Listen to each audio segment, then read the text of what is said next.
हे नाथ नारायण वासुदेवा, श्री कृष्ण गोविंद हरे मुरारी। हे नाथ नारायण वासुदेवा, हे नाथ नारायण वासुदेवा, हे नाथ नारायण वासुदेवा। बोले श्री कृष्ण भगवान की जय, बोले कातक महात्म की जय। आज 16वां अध्याय है।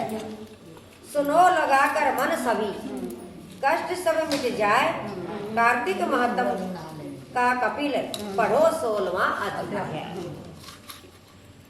राजा पृथु ने कहा, हे नारद जी, यह तो आपने महाप्रभु शंकर की बड़ी अद्भुत कथा सुनाई, अतः कृपा करके आप यह भी बतलाइए कि उस समय राहु उस पुरुष से छूटकर कहाँ गया।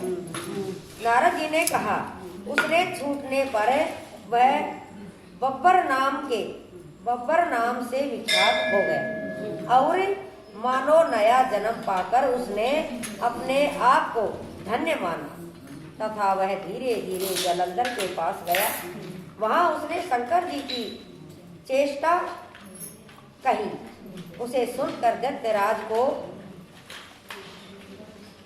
बड़ा क्रोध आया और उसने सब दैत्यों को सेना सजाने की आज्ञा दी। कालनेमी और शुभ निशुंभ आदि सभी महाबली दैत्य तैयार होने लगे। एक से एक महाबली दैत्य करोड़ों की संख्या में निकलकर युद्ध के लिए तैयार हो गए। महाप्रतापी सिंधु पुत्र शिवजी से युद्ध के लिए निकला।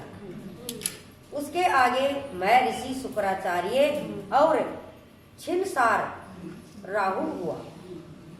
फिर तो उसी समय जलंधर का मुकुट खिसक कर धरती पर आ पड़ा। आकाश में मेघ छा गए और बड़े अपशगुन हुए। इधर इंद्र आदि सब देवताओं ने एकत्र हो कैलाश पर जाकर शिवजी से सब वार्तान कहा और यह भी कहा कि आपने जलंधर से युद्ध करने के लिए जो भगवान विष्णु को भेजा था वह उसके वशीवर्ती हो गए हैं तथा लक्ष्मी जी सहित जलंधर के अधीन होकर उसके घर में निवास करते हैं। सब देवताओं को भी उसके यहाँ निवास करना मार कर हमारी रक्षा करो।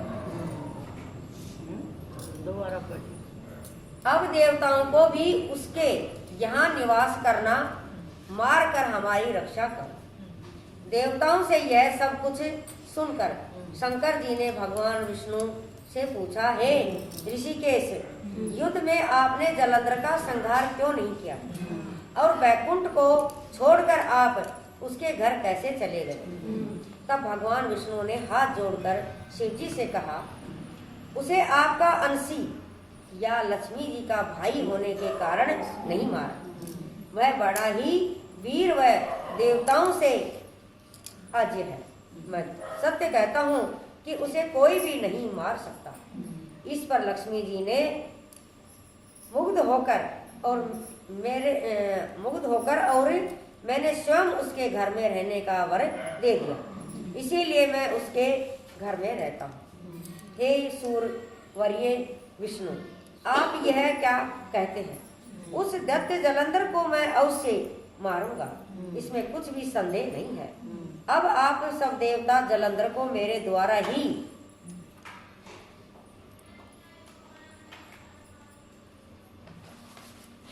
मारा गया जान अपने स्थान को जाइए।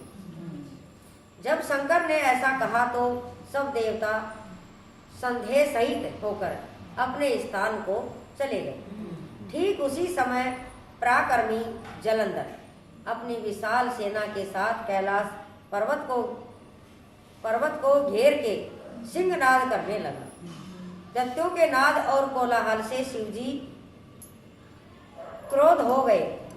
उन्होंने अपने नंदी आदि गणों का उसके साथ युद्ध करने की आज्ञा दे दी। कैलाश पर्वत के पास भीषण युद्ध होने लगा। दैत्यों ने उस अनेक प्रकार के अस्त्र शस्त्र वर्षा से शुरू किए।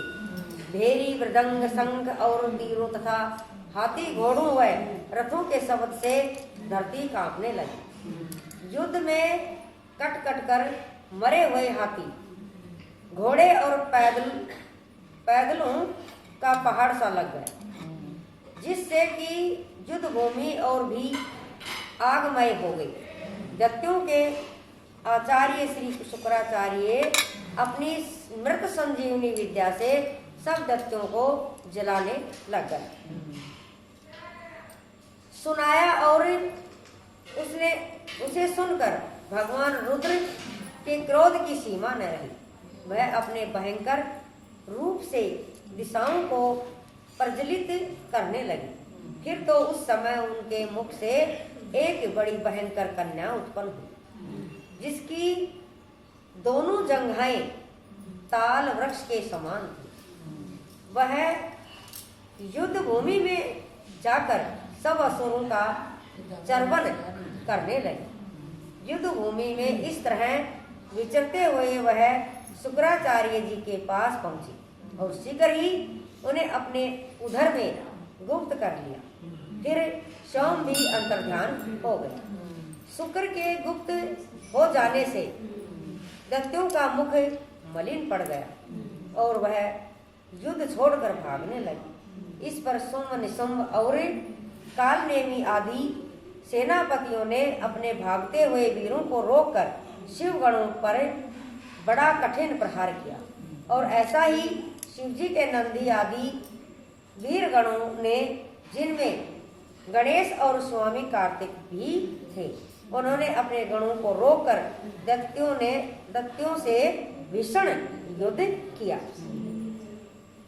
बोले श्री कृष्ण भगवान की जय। श्रीमन नारायण नारायण नारायण, श्रीमन नारायण नारायण नारायण, श्रीमन नारायण नारायण नारायण, श्रीमन नारायण नारायण नारायण, श्रीमन नारायण नारायण नारायण, श्रीमन नारायण नारायण नारायण।